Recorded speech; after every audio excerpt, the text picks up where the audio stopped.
Are you ready for the top 12? Probably not. It's been a fun process. 2 weeks out and $20,000 down. Lots of people that I feel like I represent, so.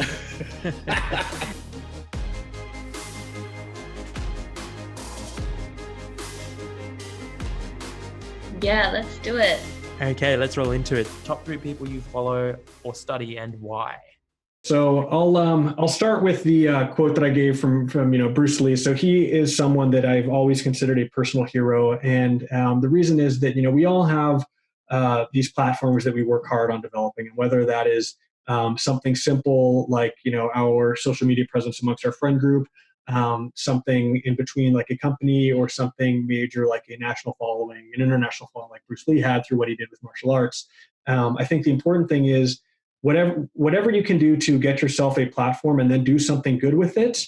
That's why I think Bruce Lee was really interesting. His platform was martial arts, and he contributed a lot to that from an academic perspective, an athletic perspective, everything. But where he really had a lasting impact was on, I think, the cultural understanding that took place between Americans and Chinese Americans in the U.S. during the time he was alive in the 60s.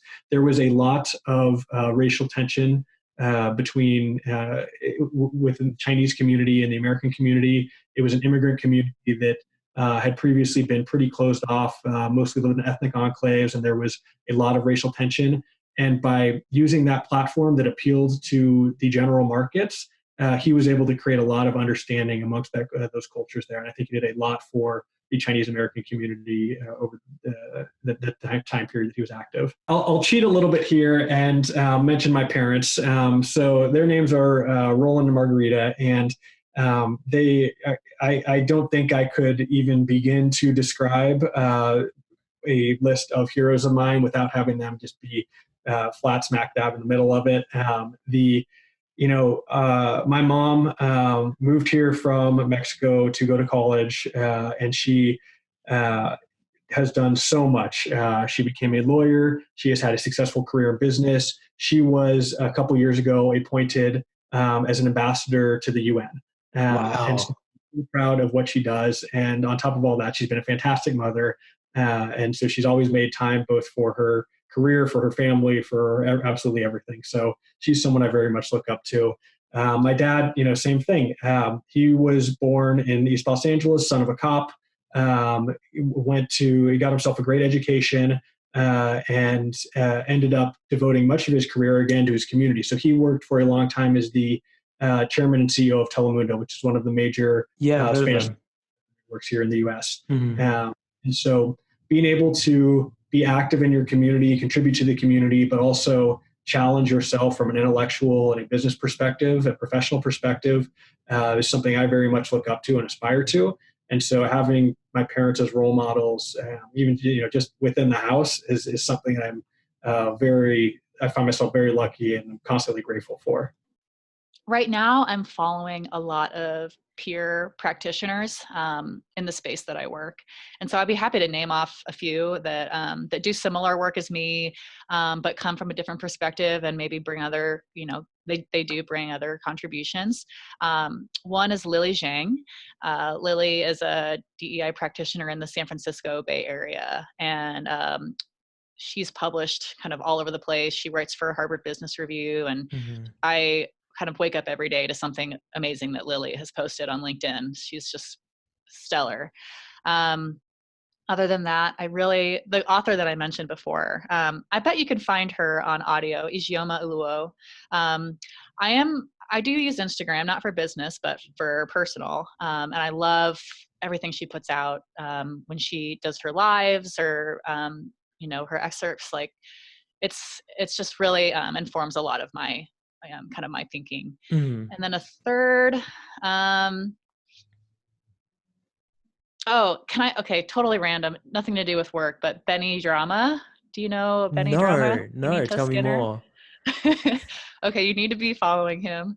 He's so hilarious. I think he's a New York-based content creator, and he's an actor. He has like a stage production, and he does like the most flawless like impersonations you'll ever see of just like Billie Eilish or the Kardashians or whoever is like kind of in vogue right now. And he's just is so funny, just the funniest videos. He's mostly videos, but posts, and he's always kind of like in drag or in some sort of costume, and he's like very good though too, like super skilled acting. Yeah. These are, I would say, the people that are my mentors, honestly. So I'll give one. So one in particular is Doug Irwin. Doug Irwin is not known to your listeners, but he is a serial entrepreneur. He runs a venture capital company and is one of the best managers I've ever known. And so Doug Irwin is someone that I without question follow, and if folks could Google him, I suggest that they follow him as well. So I guess I'm a little bit old school. I like to look at what people have done and learnt from lessons from them. So I look at Weary Dunlop. Okay, from World War II, and I think he passed away in perhaps the early 2000s. I can't recall now, but his characteristics of being fair, firm, and friendly are something that I hold near and dear. And the fact that he dedicated his whole life to helping people after the war, Second World War. Likewise, Major General Pompey Elliott, who many people won't have heard of today, but if you were alive in World War I, you unquestionably would have heard of Pompey Elliott. In fact, he opened more Anzac memorials than anybody else ever has, and sadly passed away through what's now known as post-traumatic stress disorder. Wow. Sometime after World War I, when he was practicing his other profession, which was a lawyer. But the stresses of losing people during the war and other things got to him. And likewise, John Campbell, who I did my initial training with in the Army, and he grew from being a private soldier to being, the best of my knowledge anyway, the only person promoted on the battlefield to Major General since World War II. He was promoted to Major General in some of the recent campaigns, and then came back to be Chief of Army, but he was suffering bad post-traumatic stress disorder and couldn't take up that role. And he's now no longer in the Army, of course, but he wrote Leadership in Action, and the concepts and ideas in that book don't just apply to military, they apply to anybody. And I think that sums up him, because a normal fellow, not someone that you'd always characterise as purely military. There's so many people that I admire in this life. Recently, I met Kim Rubenstein here in Canberra, and she is the co-director for the 50/50 Foundation at the University of Canberra. And she was one of the first people that I met who embodied leadership in like her own feminine sense. And I was so impressed by that, because leadership has been a masculine thing since time started. But Kim is her own kind of warm leader that makes you actually like, she's a transformational leader. So she makes you want to do that thing that she does, because she's so in it herself. So I definitely follow Kim Rubenstein. People. One of my mom, probably. Yeah. Andrea Cheney, shout out, in Florida. And then finally, who shall I pick last? At least for today.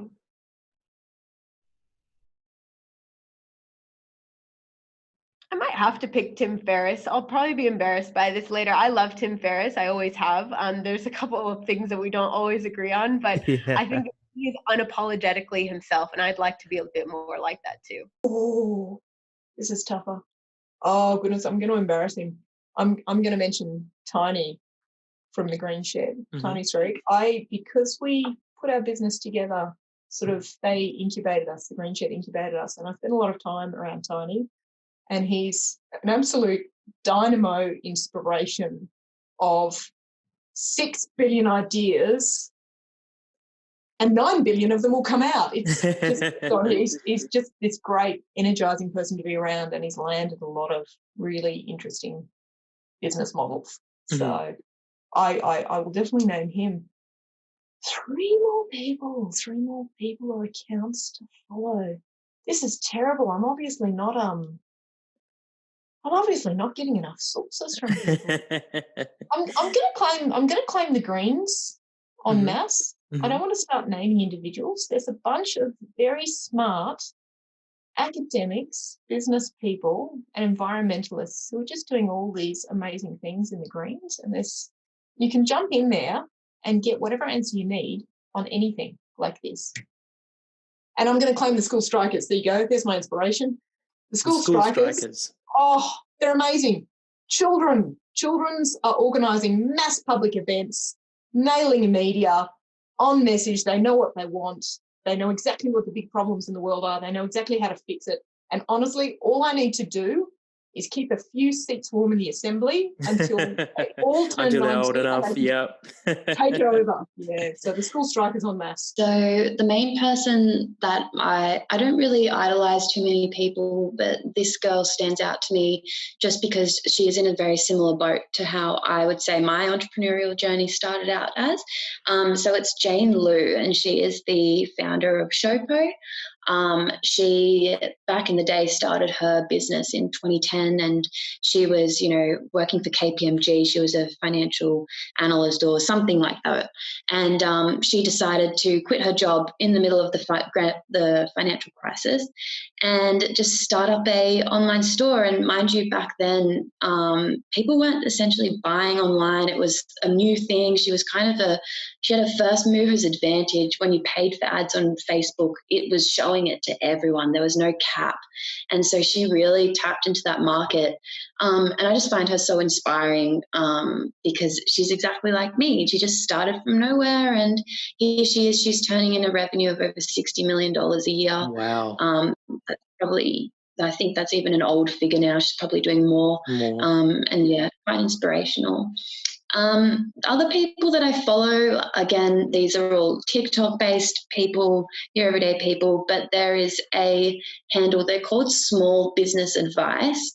There's this lady called K-O-H, and she's an ex-Google employee, and she kind of gives little tips and tricks on how to run a website, or how to reach out to customers, and just little business advice tips, which I found quite useful.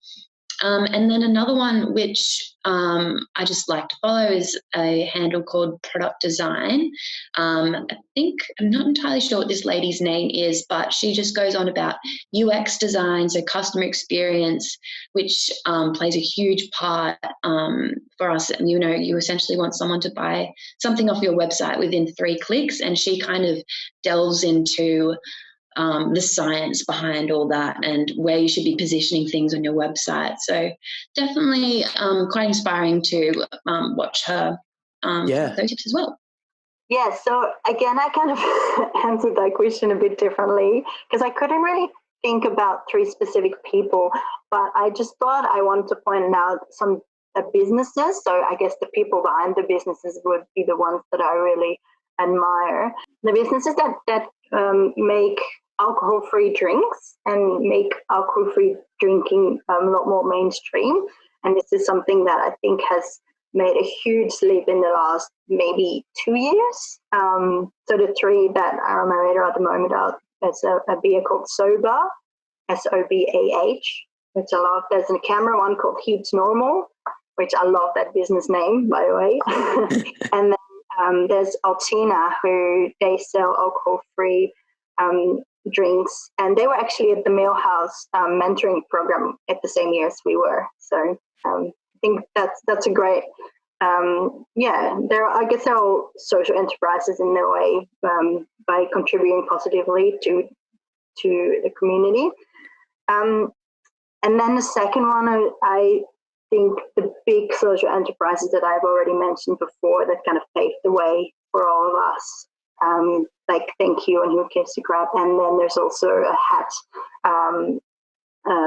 business called Will and Bear, and they're also social enterprise. And yeah, I love all of those businesses. Yeah. There's so many great people out there. I mean, I think I go through phases of spending a bit of time looking at different people. I remember there was a phase where I followed a lot of, oh God, brain's gone blank. You know, the video guy, social video guy that everybody knows is really outspoken. Gary Vaynerchuk. Gary V. Yeah. Gary So I was following a lot of his stuff for a while, you know, and I follow a lot of these sort of outspoken, so they're all over social media, and you know, it's interesting to follow and listen in. And you know, take it all with a pinch of salt. But there's some great stuff in there if you read, especially if you read between the lines, because there is never. I find with those types of influencers, there's never a one size fits all solution. You know, they have some great stuff and great content, but it's not always applicable to everybody. And so you have to just selectively pick bits and pieces from different people and find out what works for you. And that's true for everybody in the sense of that, you know, nobody's going to have the same circumstances and situation or business. So I move around. One I'm doing at the moment is with a great guy that does video ninjas. His name's Ken Owasaki, and he's based in Tokyo, and he does some great courses and trainings about becoming a better video presenter, presenting and marketing, doing marketing videos and stuff like that. He's great. I recommend his stuff. There's not really anybody in particular. I kind of like to watch different politicians. I like to watch different business people. I like to watch different sports people, and I like to watch just people in general, like people, say, for example, that I have seen kind of grow as business people through the entrepreneur program that I run, because I think that, you know, people have been in my business for 30 years. You know what I mean? Like, I've worked really closely, intensely with people, and that's kind of carried over into business. And I kind of am quite interested in people in general, because I kind of want to help where I can. But I think it's just nice to see people, because you can learn from all sorts of different people, and they don't have to be, you know, billionaires or amazing successful people. They can just be everyday people. And I find I do some mentoring with young Aboriginal public servants, and I learn a lot from them. I do lots of talks at schools, and our youths, I learn a lot from them, because they kind of are so open, a lot of them anyway. And I think just in terms of, again, staying relevant and knowing what's happening to people in different lives and different kind of sectors of the community, our youth is something that we don't really kind of look at enough. And I think we need to do more, because they're our future, you know.